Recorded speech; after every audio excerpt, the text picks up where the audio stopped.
dubartii akkaan badduu gaaddisee malee nagarre. Kennaa namni namaa kenne tokko fuudhamee albeen kukutamuu, qoshaashatti gatamuu, maqasiin muruu maal jechuudha? Hanganuma hunda abdii tuffattee tuffiin ati hangana hunda abdii tuffattee maali? Sirri abdii tuffachuu kee wanni ati abdii tuffatteef namoonni beeka. Namni gaafa kabaja namaa godhu ni tuffatama.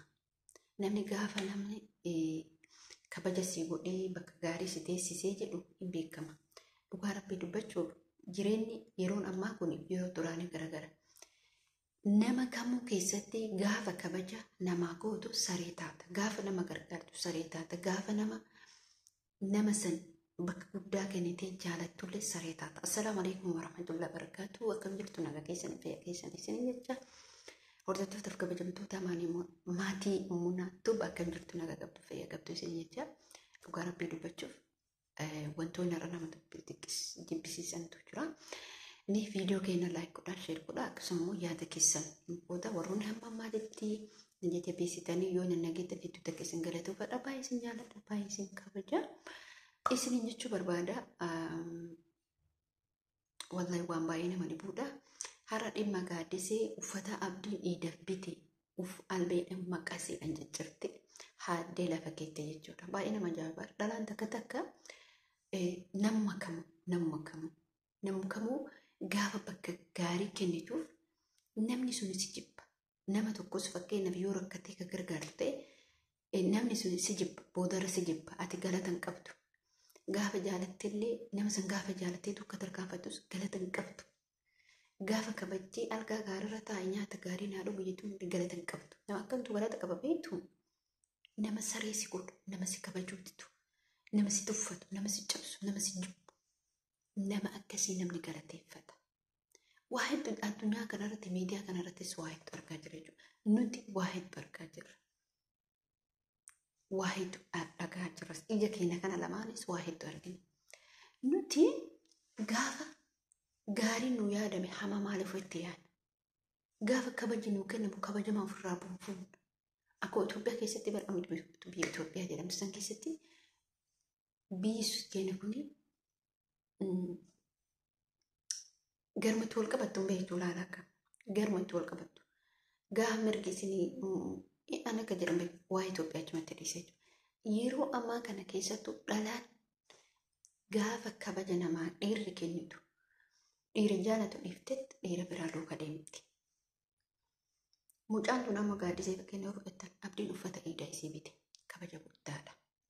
Nuti warri mana namaa dalaynu gaafa wanni tokko siif kennamu yookiin bilbilli sii bitamu yookiin yuunifoormii sii bitamu yookiin shaarbii sii bitamu waa kamuu gaaf sii bitamu galata guddaa nu biraa qabu. Wallahi ijoolleen mana arabaa dalaytu intalli tun mana arabaa dalaytu beektu beeka. Kabaja isii qabdu, kabaja isiin sii kennitu ilaa jireenya kee guutuu si galatoofatti, ilaa jireenya kee guutuu si kabajji. Jaruma Oromoo bira hojjennu kanaayyuu gaafa isaan siif ta'anis gaafa si ta'uu baatanis ni kabajna, ni jaalanna, ni galateeffanna. Sii bitan ni galateeffatta. Shaampoo sii bitan, saamuna sii bitan, uffata sii bitan ni galateeffatta.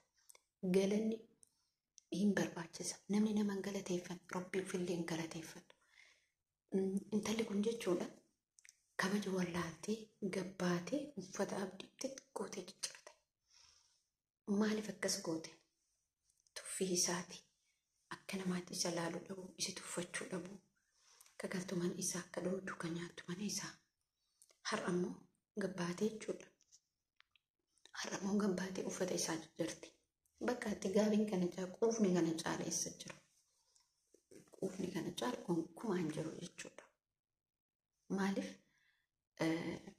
an akka jedhee dubbadhuun qabu kuni kabaja namaa dhabu, nama tuffachuu. Namni kun namaa miti. Yeroo amma fakkeenyaaf inni waamisa isaa sana hin dhaggeeffattu. Inni kan hin dhaggeettu. Bakka irraa baay'ee kaakalaas. Maali akkatti nama dararu maaliif barbaachisa? Dubartii taatee dubartii dhiiruu innuyyuu mana isaa keessatti sin dararra. Innuyyuu mana isaa keessatti kabaja godhee algaa ofiitti irra gabbu'ee lafa rafe. Akkuma hin beekne jechuudha. Dubartiin takka algaa namaatti irra rafuun mawridha. Akkuma aadaa keenya keessattuu garuu mootuyyuu Inni maaliif akkas godhe fuudhaniitiin qabu hin beekamu waan rabbii kana dubartiidha. Dubartiin kabaja qabdi jedhee ofii lafa buleessi harkarra bulcha. Kabaja isaa maaliif wallaalta? Har'a silaa gammachuudhaan isaa wajjin sanaaffataa jettee waan inni sii kennu irraa fudhattee galatooffatte namoota tokkotu namoonni tokko hin jiraa miti kan waan namni biteef tuffatu. Kanaaf waan namni bitte bakka galataaf hin deemne. Inni kanan argitanii miti iskiriinii kana laalaa. Iskiriinii kana waan biraa dhiisaan gaafa iskiriinii bilbila kanaatu naa bitanaan nama nan galateeffadha. Maaliif mallaqi isaa kiisii isaatii baasee naa biteen jechuudha. Wanni namni nama hin galateeffanne rabbii isallee hin galateeffatu abadan. Intalli tuni waa'ee kabaja hin beektu. Kabaja dhibbaan dhibbatti hin beektu. Namni intala takka gaafa fuudhu aadaa Arsii keessatti maal jedhanii haadha laalanii intala fuudhanii jedhan. Haadha isiisa laalaniitiin intala isiisa fuudhan. Maaliif haadha laalanii intala fuudhan jedhan? Ilmoon isirraa yoo haati intala sanii gaarii taate ilmoon ani intala tanarraa argadhullee isi intalli tuni akkuma haadha saniiti. Ilmoon ani isirraa argadhullee gaarii makkaa zarii saniiti. Ufii gaariidha ofitti amana jechuudha. Namni sun ofitti sirriidha.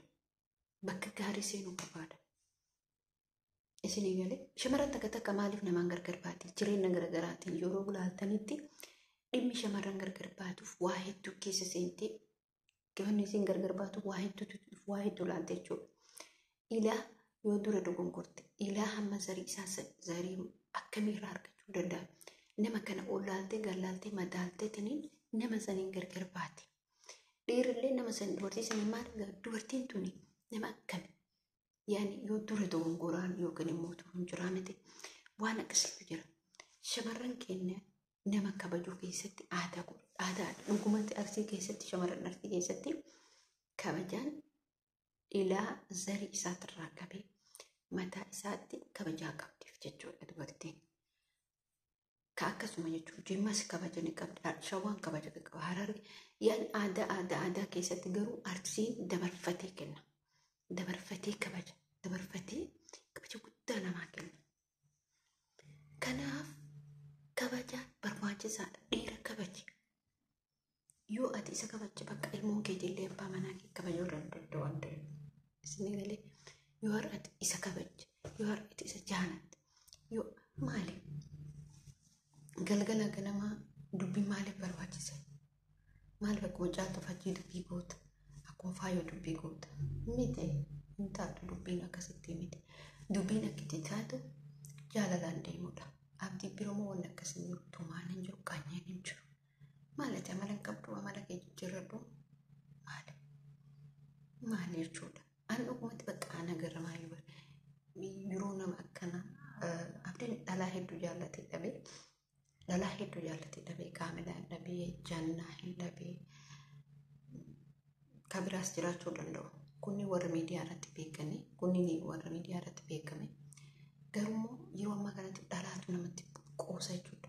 Dhalaatu kan jiraa miti wallaahi dhalaadha jechuudha. Dhalaatu nama gatee deemuu eegala. Dhalaatu si barbaadu jechuudha. Dhugaadha. Maaliif inni sun illee walii hedduu beekama. Tokko hin taane, tokko yaadisee, tokko inni naafa jechuudha. Dhiiratiin tokko akkanumatti ol ka'eedha. Dhiironni tokko akkanumatti ol ka'ee naafa bakka. Otumaan hubatee bakka hin jiraa miti. Ani hin beeku. Dhiira tokko warra akkasitti yaadu. Dubbiin abdiitii fi dubbiin gaaddisee baay'ee tokko ulfaattudha. Ulfaachaa deemti. Mucattee rabbisi haa qajeelchu. Bultii kee hin diigin, jireenya kee hin diigin, bultii kee qabadhu, bultii kee itti fufi. Wanni sheexaana mataa kee keessa jiru haqi. Caaltuleen immoo waa takka wanni isheen fooyyessaa jirtu hin jirtu. Daa'ima kana gorsitu. Maal yoo gorsite caaltu? Jireenya kee akka jireenya isii hin godhin. Jireenya kee hin godhin. Jireenya isii akka jireenya keetii hin godhin. Maaliif hin barbaachisu? Ijoollee dhiifama dhugaa fuula kana hundanii akkas hoogina godha. Tiraan akka buuna heddanatti fakkaate Kana isin jechuu barbaada viidiyoo kiyya irratti dhaabaa hamma viidiyoo biraatti walitti deebinutti namoonni yaada qabaatan namoonni qeeqa qabaatan namoonni kun immoo like godhaa share godhaa subscribe godhaa yaada keessan ayisuus jedhaan ayisuus namni jibaadhu yeroo hundumaa nama nakkaan jaaladhu kan kabaju viidiyoo isin hojjedha inshallah yeroo hundumaa mannan jedha jabaadhu ati jabdu kanarratti waa'ee kanaan beeku waa'ee YouTube hojjedhaa hin beeku gonkumaa akkanumatti isin jedhee yeroo na jabeessa namni yoo si jabeessa humna sii ta'a hojii kee irratti jabaadhu jedhaa yaadame namni dhiira jechuunis dubartii jechuunis nama waan qabdi san irratti jabaadhu sin jettee si gorsu nama si jabeessu waan akkasitti waan akkasii irratti xiyyeeffadha waan akkasii hojjedha bakka hojii kamuu hojjedha laaqa hojjedha boru hojjedha waan taate hin tuffatee kan isin jechuu barbaada. Assalaamu alaikum warahmatullahi wabarakatuh. Bye bye isin jechuu barbaada.